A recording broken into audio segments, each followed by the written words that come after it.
Okay, so again, I'll be discussing orientation on Barkada Contra Droga program. So here are my points of discussion. So ano-ano nga ba ang malalaman natin about Barkada Contra Droga? So first is the introduction, rationale, and then objectives, symbol, concept, and then legal basis. So ano ba? Bakit ba nagkaroon ng Barkada Contra Droga? Phases of implementation, composition, programs, and partners on implementing Barkada Contra Droga or of the same advocacy as the Barkada Contra Droga.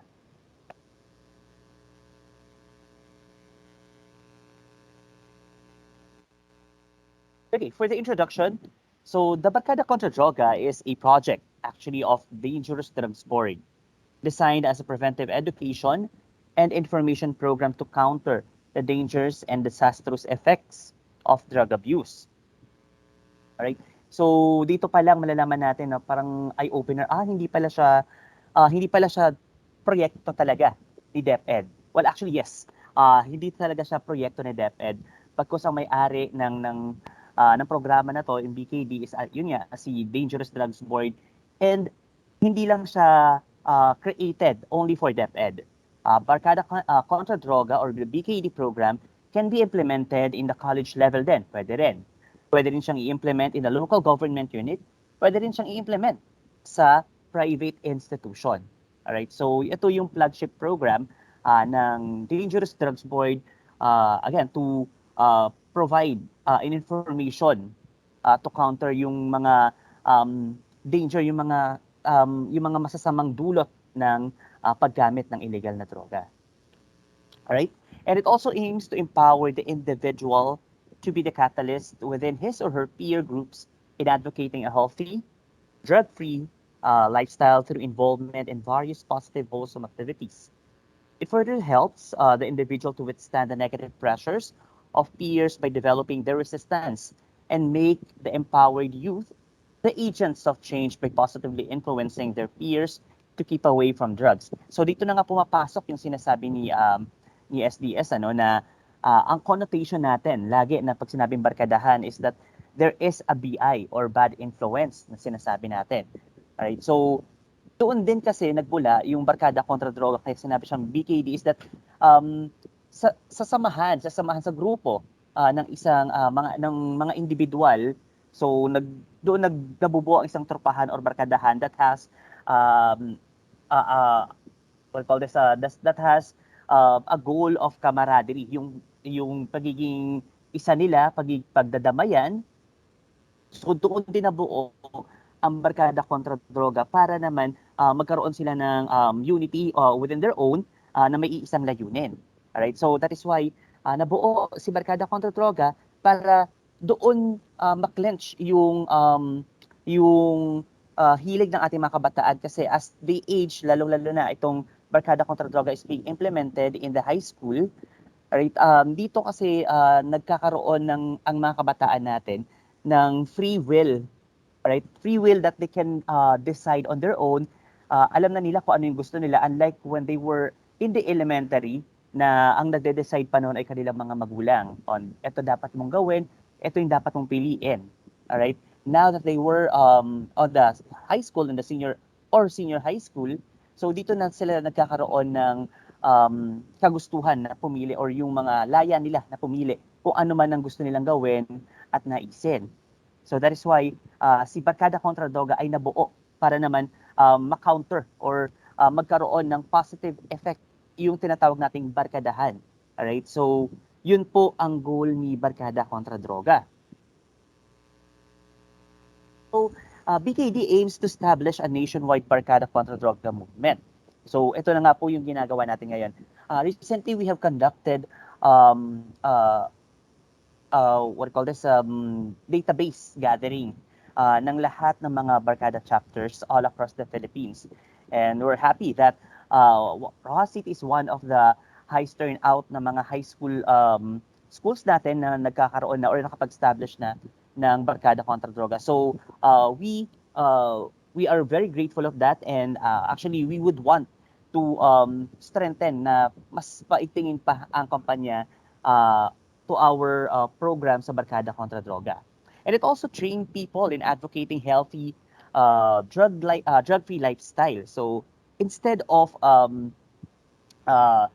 um, doing or pag-ubos ng mga produktibong oras natin sa mga bagay na hindi naman nakabubuti sa ating pamumuhay. So si Barkada Kontra Droga is creating some programs na mas makatutulong na mas mapag-boost ang confidence ng ating mga kabataan or ating mga miyembro sa Barkada Kontra Droga. It also aims to create a truly drug-free environment in home, in school, and in the community. Actually, apat na aspect dapat talaga yan eh. Una is sa sarili mo muna. As we are doing or crafting um, the what do you call this, the framework for Barkada Kontra Droga, it actually starts first to yourself. And then eventually, doon sa next circle mo is your home. So doon nabubuo ang pagiging drug-free environment. Alright? So kung sa sarili mo, alam mo na hindi ka iwawaksi mo or should I say, hindi ka gagamit or hindi mo iisipin even ang mga illegal na gawain or mga illegal na bisyo, if I would say, kasi Barkada Kontra Droga for DepEd doesn't only tackles about the effects of illegal drugs, but there are some. As I go along with my slides, I will discuss what are these illegal substance uses. So first is to yourself, then to your home, and then if we're gonna be uh, widen our scope to the school, and the bigger one is the community. So papalaki siya. Mag-umpisa muna sa iyo, then sa pamamahay, sa ating mga tahanan, sa ating paaralan, at sa komunidad. So doon po nag-uumpisa ang pagiging isang truly drug-free environment. Alright? It also aims to encourage productive use of time and engage in wholesome alternative activities. Like what I mentioned kanina, na sa halip na gugulin ng ating mga kabataan ang kanilang mga oras, actually, this youth or itong mga kabataan natin sa high school and senior high, they are the most energetic individual. All right? I'm actually talking to a lot of student leaders natin that they are engaging not only sa kanilang forte, which is the student government. They're also engaging with other groups like the YESO, the BKD, aside pa dyan sa mga clubs like math club, theater acting clubs. So they have a lot of time to spare. Yun din ang goal ni Barkada Kontra Droga, na gamitin ang oras o enerhiya or energy ng ating mga kabataan into some alternatives. BKD also aims to provide support services towards sustainability of Barkada Kontra Droga movement. Okay, this is with the help of the program implementers, the Dangerous Drugs Board. We are actually, si DDB actually yung pinaka strong partner on the implementing of Barkada Kontra Droga program. So, yun. So, let's check bakit nga ba ganito si Barkada Kontra Droga. It's symbolized parang bahay, ano? A symbol of healthy drug-free youth group is which embodies the qualities most young people look for as a model or group. God-fearing, self-disciplined, trustworthy, and a true friend or best of friends, even better. Was born out of young people's desire to have a youth core group who shall serve as a role model that they can emulate. So, ayan. So, if you see the logo of the Barkada Kontra Droga, actually, I've seen a lot of logo na medyo ini-improvise na nila. And what they're doing is that naglalagay sila ng logo sa tuktok ng bahay, logo ng or seal ng kanilang school. So, I've consulted DDB, that's fine, just to have identity of what chapter of the Barkada Kontra Droga it is. Minsan nasa baba yan, nakalagay yung kung anong school ang chapter ng Barkada Kontra Droga na yan. So going back to the logo, ano? So ito ay nabuo siya, kung makapapansin natin, isa siyang parang bahay, ano? Kasi nga, as mentioned kanina, the truly drug-free environment really starts with yourself and then eventually to your home. So pagkatapos sa sarili mo, alam mo na sa sarili mo na you are doing a healthy lifestyle for not using the drugs. So now, titignan naman natin yung mga una nating nakakasalamuha, which is ng tahanan. Right? Dito kasi mas nabubuo yung tinatawag natin na ay kung anong ginagawa ni nanay, ni tatay, ni ate, ni kuya, at the same time ng ating mga kung sino man yung mga tao or sa household natin, ano, we try to emulate, we try to idolize or even replicate kung ano man yung mga gawain nila. That is why kung sabihin na natin naninigarilyo si tatay, so what more?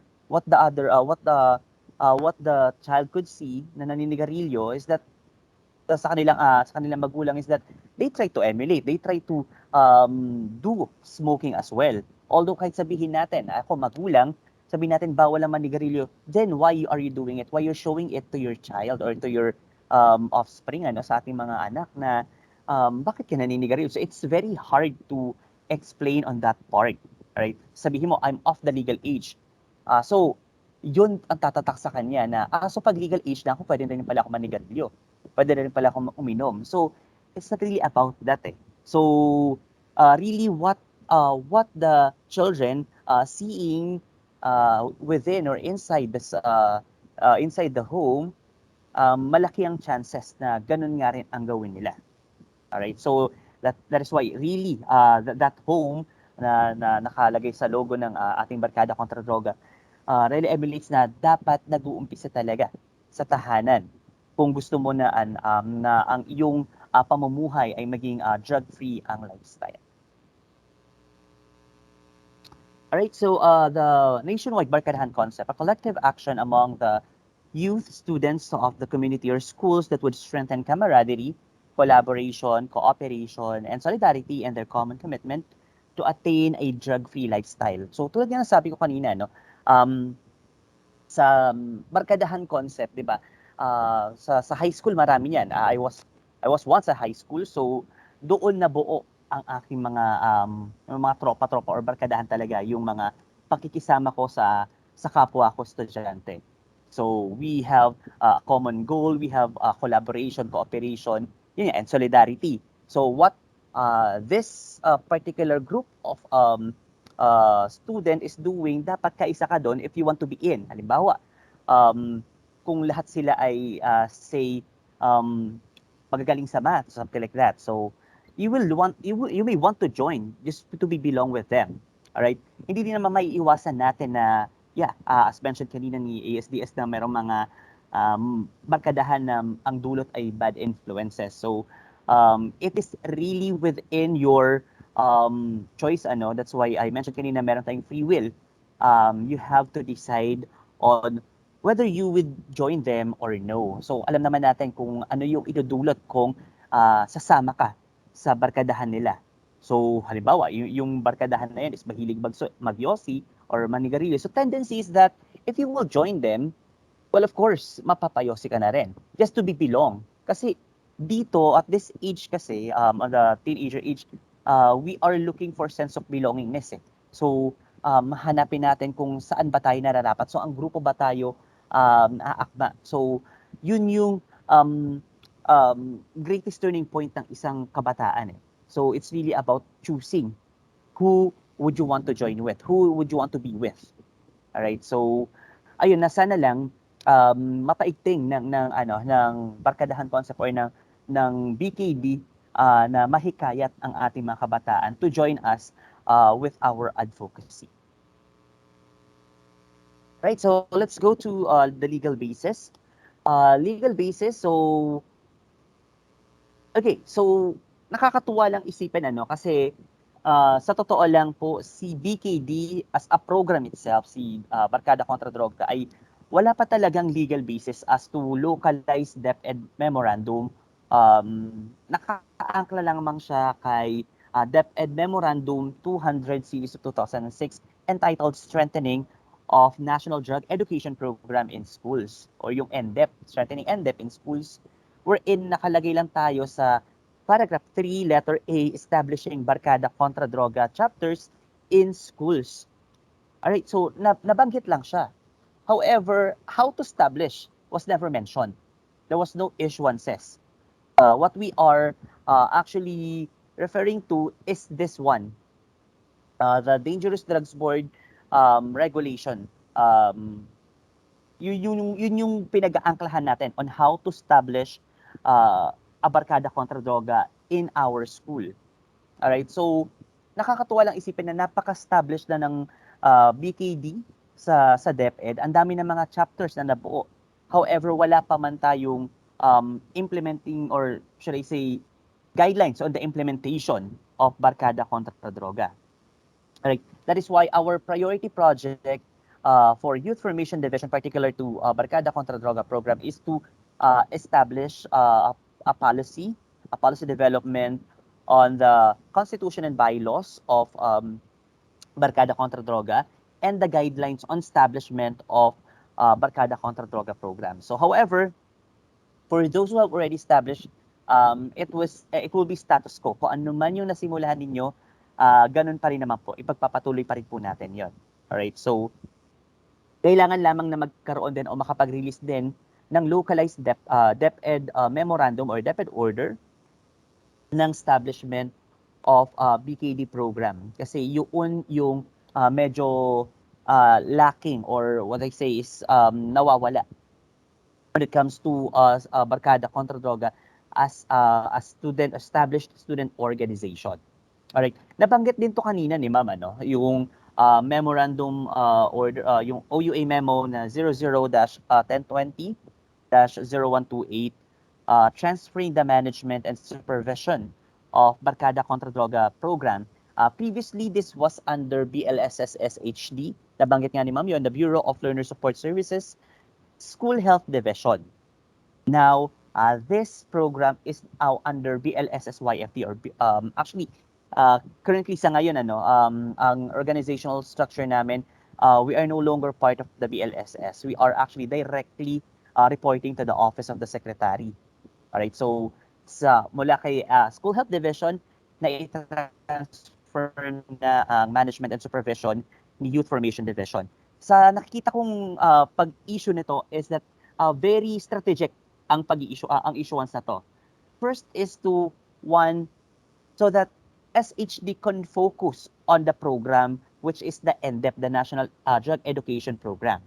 And now, being the implementing arm of NDEP, si Youth Formation Division naman bilang in charge sa mga student organizations sa baba sa schools, nararapat lamang na si BKD ay mapunta kay Youth Formation Division. Alright, since siya ay isang programa or student organization, so mas may supervision si Youth Formation Division na mamahala ng programa ng BKD. Alright, so ito po yung nabanggit kanina ng ating butihing si Ma'am Nerissa Resente, ang ating SGOD chief, sorry, ninote ko yung pangalan niya.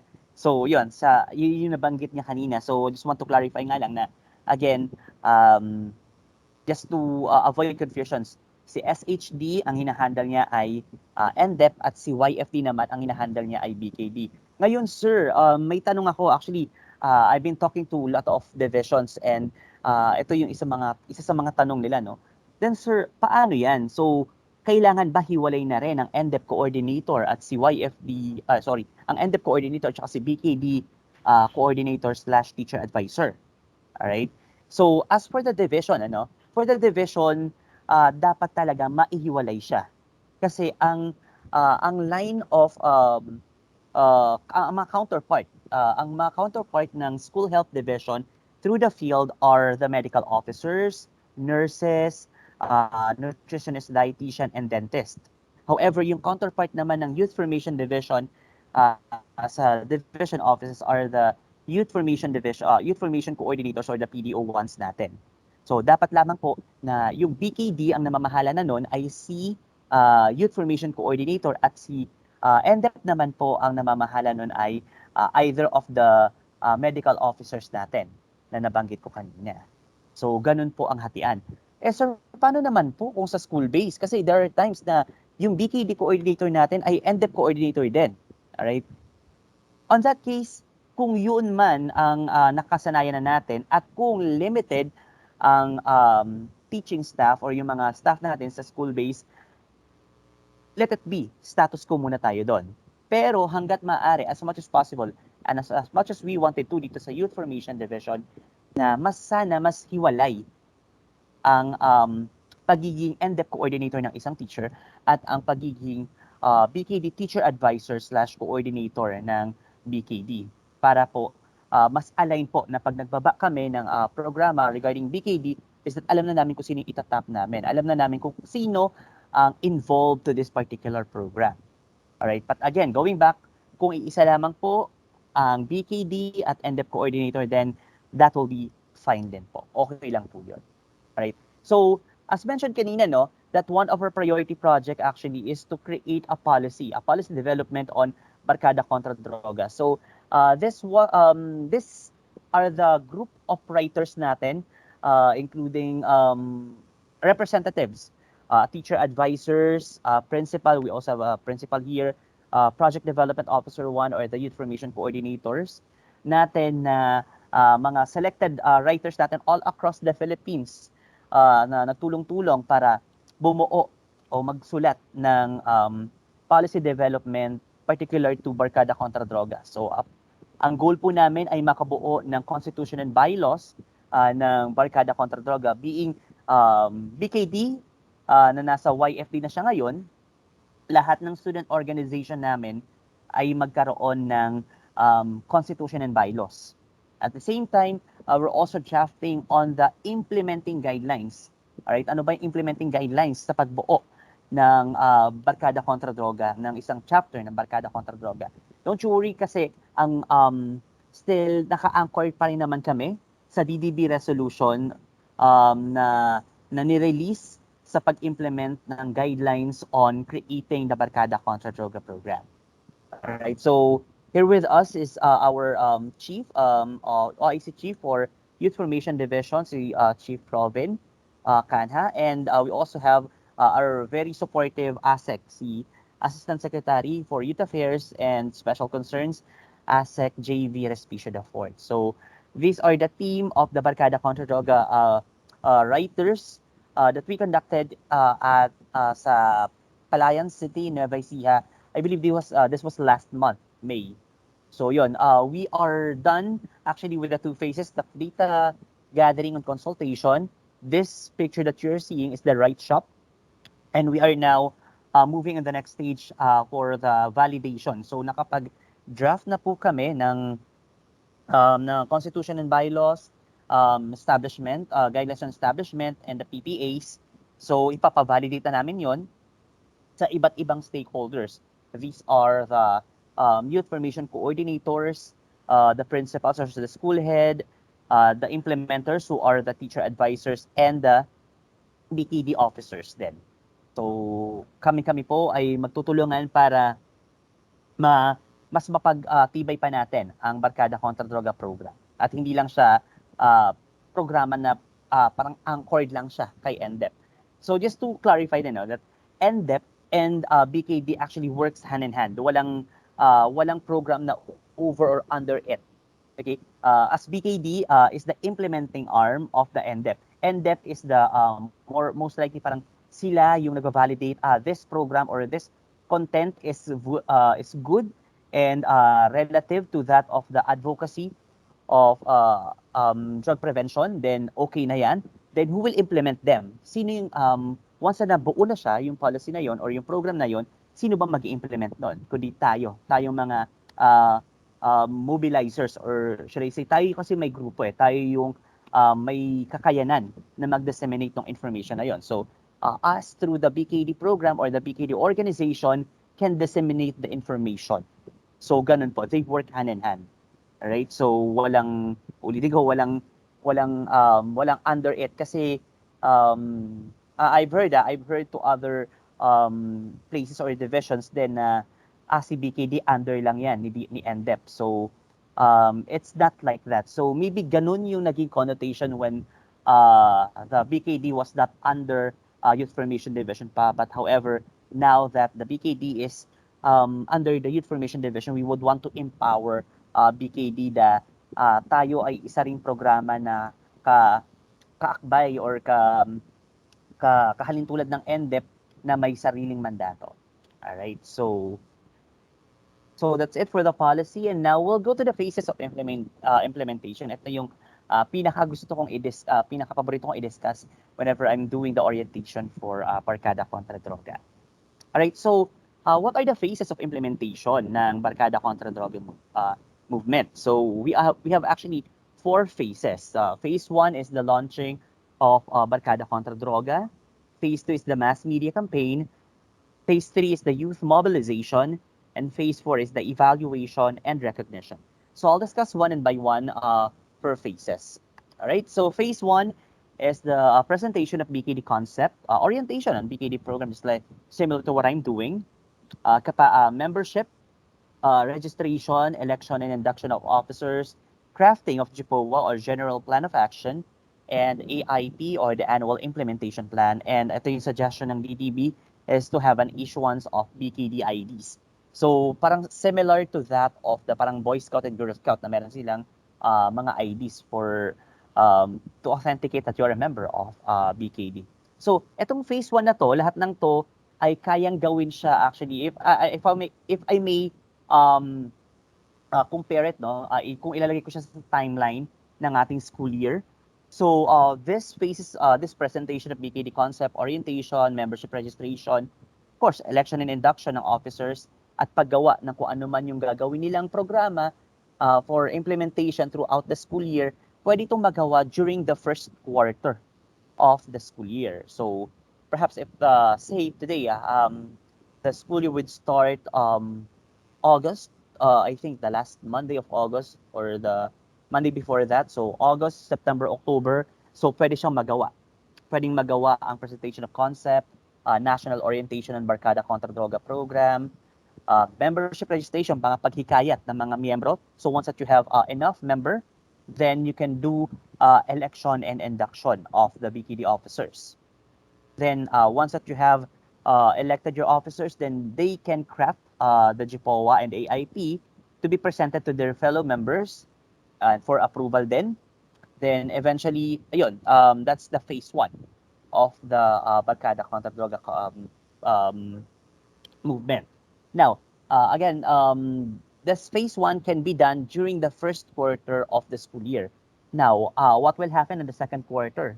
All right, this is the phase 2 naman, launching of the campaign through various BKD activities, creation of information, education, and communication materials or IEC materials, press release, news, using different kinds of communication channel, like including school newspaper, social media platform, and the like.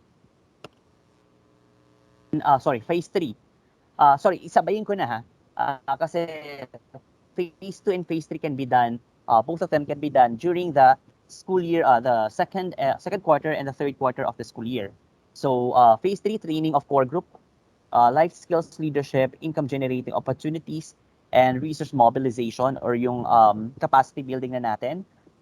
Formulation of Barkada chapters, formulation of action plans by BKD chapters, adoption of alternative activities by the BKD chapters, establishing BKD centers and setting up a citizens brigade using text call, messaging and social media platform, and partnership with different agencies of the same advocacies.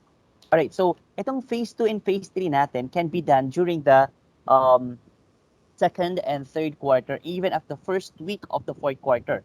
Ang mangyayari to is i-implement mo na ngayon kung ano yung na-craft mong mga programs during the GPOA and AIP.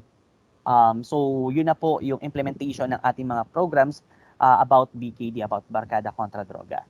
So very strategic siya kasi it's a cycle. So again, first quarter, you have the phase 1, the introduction of about BKD and induction of their speaker, of the induction of the officer, sorry. And then quarter 2 and quarter 3 of the current school year is the implementation of phase 2 and phase 3 of the Barkada kontra Droga. So these are the capacity building. So i-implement mo na kung ano yung mga programs na inihain mo during the GPOA and AIP. Now, what happened to the fourth quarter or the phase 4? Right, so phase 4 is actually dedicated for the data gathering and evaluation. So kumbaga, once that dumaan ka na sa phase 4 or the fourth quarter of the school year, i-gather mo na lahat ng data mo during your implementation. So what are the programs that's been implemented, accomplishment reports that you have done on implementing BKD program and everything para at least prepared na tayo come with our search for outstanding BKD implementers through Gawad Siklab. And other also as other award giving body or recognition just like DDB kasi si DDB nag-award din sila ng mga best BKD implementers. So, ganun po siya ka-strategic that yung mga phases ng implementation ng Barkada Counter Droga program that is aligned to that of the school year para hindi naliligaw ang implementation ng BKD programs natin. Alright, so now, what's the composition of the Barkada Contra Droga? So the proposed BKD structure is also similar and aligned to that of the student government program. So meron kang president, vice president, secretary, treasurer, auditor, PIO, and protocol officer. At yung tawag sa kanilang advisor is the BKD teacher advisor. So we often not using anymore the BKD coordinator. Instead, we are calling them BKD teacher advisors. Right, so we come to the programs, ano? For the program, sorry, I'm quite late, ano? I was only tasked to talk up until 3:15, so medyo time conscious ako ngayon. So I'll wrap this up para matapos din agad so that hindi ako mag-overtime doon sa next speaker natin. All right, so programs. Last year, we have conducted the national orientation on Barkada Contra Droga, and we are actually seeing this to happen again by the opening of the school year. So perhaps may that be on August or September, or the latest siguro October, to do a national orientation on Barkada Contra Droga program. So we have actually invited our partners, from DDB, that's Ma'am Teresita Pineda, si Ma'am Tess. So during that time last year, we have reached 78,393. So with all your support, so ganito ka-successful ang ating national orientation on BKD program. We also had this youth leaders and facilitators attend or the webinar on the refusal skills. So successful din ang ating implementation of the refusal skills, or this is the capacity building. We are trying to implement this as well, perhaps on the second or third quarter of the coming school year. So before, this was conducted last April 16 to 17, 2021. But now, relative to that I have discussed yung implementation or phases of implementation, this capacity building must be within the second or third quarter of the current school year. All right, the Ida Dait, or the International Day Against Drug Abuse and Illicit Trafficking. Actually, for this one, still partner pa rin natin si DDB, ano? Si DDB lang talaga yung naging lead focal ng ating Ida Dait for this year. So, Ida Dait for this year will be conducted on June 27, 2022 at around 8 to 3 p.m. So, ang pinaka-sponsor natin dito is Dangerous Drugs Board. So hopefully we can also join them by visiting their website. We'll ask DDB to cross-post again or to cross-post then yung live streaming nila sa YFD FB group para at least naman mapanood din ng ating mga kabarkadahan sa Barkada Contra Droga.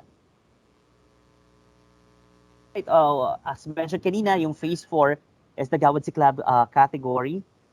For Barkada Contra Droga. So we have awarded Barkada Contra Droga Best Implementer, Most Outstanding Student Leader, Most Outstanding Teacher Advisor, and the BKD School Head Recognition Award. So ito pa yung na-award natin last year for the Gawad Siklab for the BKD category. All right, so unfortunately, for the national scope of the Gawad Siklab, for this current school year, we are postponing the awarding of Gawad Siklab due to some changes in the administration and priority. So However, the regional, even the division, can still adopt to award Gawad Siklab, whatever category that is, whether that is student government, PSO, or BKD, pwedeng-pwede pa rin naman po siyang i-implement. It's just so happen that dito sa national level, we cannot conduct the Gawad Siklab for the meantime. But however, we'll doing our best to have it conducted by the next school year. All right, so these are some snapshots during the conduct of Gawad Sikla BKD category. So this is during the interview, the panel interview. And also the first ever national Barkada Contra Droga Convention held 2021 October 2019 to 30 2021, still in partnership with Dangerous Drugs Board. Actually, for this the same program, no, due to the success of this first ever national BKD convention last year, we are also implementing this national Barkada Contra Droga convention for this year, and we'll make it hybrid. Hybrid, what I mean is merong mga face-to-face and merong live stream. So for the implementation of National BKD Convention for this year, we are still in partnership with Dangerous Drugs Board, and we're going to be selecting 200 delegates from all across the Philippines to represent the region for this National BKD Convention. So we may be selecting BKD student leaders or officers being chaperoned with their teacher advisors. So yun po yung magiging delegates natin. Yun yung 200 na mag-face-to-face. However, dun naman po sa mga hindi makadadalo, you can check our websites, our FB page for live streaming of the second National BKD Convention. All right. Ito pa, just to congratulate and to boast kasi ito yung mga selected student leaders natin or BKD officers natin who got a chance to represent the Philippines to the United Nations Office of Drugs and Crime, having the meeting the other youth within different countries. Diba? So sila yung nag-represent ng Pilipinas, nakasama nila ang iba't ibang mga delegates from other countries who has the same advocacy on drugs. So sila po yun. So a big congratulations to them kasi they represented it well. Kung face-to-face nga lang siguro to, they could have been sent to Vienna, Austria to represent the Philippines. However, due to pandemic, their convention or the youth camp was conducted virtually. But however, nonetheless, they were very happy being represented, being the delegates of the Philippines. So nag-open kami for delegates, and then they were the three person or student leaders to stand out. Ayan, so ito po yung mga nakasama nilang mga student leaders from all across the globe, or should I say the world. So andito po yung mga estudyante natin na yun, nakasama nila during the conduct of United Nations Office of Drugs and Crime Youth Forum 2022 last February. Right, we also advocating the underage alcohol drinking through Project SMASH. This is in partnership naman with PETA or Philippine Educational Traitors Association. So sila po yung nakapartner natin. As our advocacy here with Youth Formation Division Barkada Contra Droga program, we're not just focusing actually on illegal drugs, on the use of illegal drugs. We're actually focusing on all the like what I mentioned, all of the illegal substance use. So ano ba yung mga illegal substance uses na yan? I actually classify them by the level of accessibility. Kasi bago ka makapunta sa drugs, of course, meron ka muna mga small time na mga bisyo. Ano? So for example, the first level of accessibility, napakadaling makakuha is the cigarette or the yosi. So sabihin mo lang is pinabili po ako ni tatay, ni kuya, ni tito. We'll never know sa pinagbilhan niyang tindahan kung sino nga ba talaga ang beneficiary or recipient nung sigarilyo na binili na yun. We'll never know, baka yung bata na yung gagamit na yun. So, um, really that we need to focus first on the prevention of use of the cigarette. So, isa yon. That's the first level. The second level is this nga, yung alcohol drinking. Alright, so alam natin yan na when it comes to teenagers, lalo na high school and senior high, dito mas nauudyok or yung peer pressure sa ating mga kabataan na mag-try ng mga bagay na ipinagbabawal like yun, si cigarette now as the second yung second level ko ng accessibility is um, the alcohol drinking. So that is why we partnered with Smash ng PETA.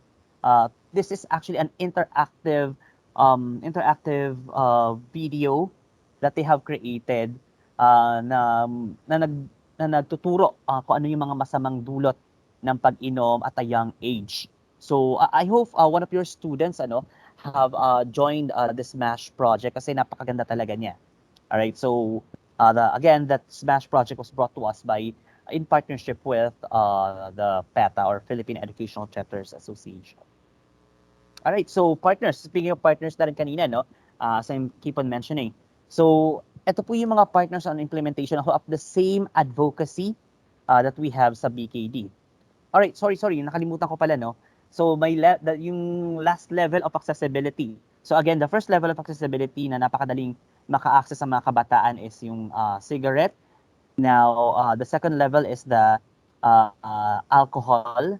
And the third level is yung drugs na pinag-uusapan natin. So, bago pa man sila magkaroon ng idea what drugs is, dun muna sila sa mga small level like small time like yung cigarette and the alcohol. Actually, we're also being challenged by our chief na maidagdag din on the advocacy ng Barkada kontra Droga yung addiction, particular to online or RPGs, yung role-playing gaming, and even yung actually buti nga at napasara na yung the isabong or the illegal gambling. Kasi napaka-techy ng mga kabataan natin ngayon. If they have the means, then they can do it. Ang ating mga natin is very digital na rin ngayon, just like yung sabong na it was just doing physical, now ngayon pinasok na niya ang electronic world na nagiging isabong na rin siya ngayon. So, well, good thing that it was already banned. However, meron pa rin na nagsusulputan na parang underground or on a black market na nag-i-implement ng isabong. So, yun. So, before I go to the partners, so partners. So, our partners on of the same advocacy as BKD are this one. So, the KKDAT. KKDAT is the Kabataan Kontra Droga at Terorismo. So this is a flagship program of Philippine National Police. So ayan, same advocacy din natin sila. Actually sila yung should I say sila yung medyo funded at mayroon talagang kakayanan to fund a particular program. So KKDAT, CBBB, so sila yung mga agencies na pwede nating lapitan when implementing a program or a project that involves prevention of drug prevention. All right, itong tatlong kamay na to is actually the Anti-Drug Council. So on a barangay level, we see the BADAC, the Barangay Anti-Drug Council. Then on the municipal level, the MADAC, and KADAC naman at the city level, just like in Rojas, you have KADAC, the city Anti-Drug Council natin. So sila po yung mga partner natin when it comes to fighting illegal drugs. So, I'm quite over time now for 15 minutes, so I'll wrap this up. So other partners are DDB, Dangerous Drugs Board, Philippine Drug Enforcement Agency, ICAD or the Interagency Committee on Anti-Illegal Drugs. So isa po si DepEd sa member ng ICAD. So it is being represented by our Undersecretary, si Undersecretary Rev C. Escobedo sa ICAD na to. And then UNODC, as mentioned kanina, the United Nations Office of Drugs and Crime. So ayun lamang po. Thank you very much. Pasensya na po that I have extended 16 minutes. So I apologize to the next facilitator or the speaker that I have extended my time. There's a lot more, so medyo maiksi na nga yun, pina-shorten na natin siya. So thank you very much. Stay safe and healthy, be high on grades, not on drugs. So this is Arvin from Youth Formation Division and the focal for the Barkada Contra Droga program of YF. Thank you very much.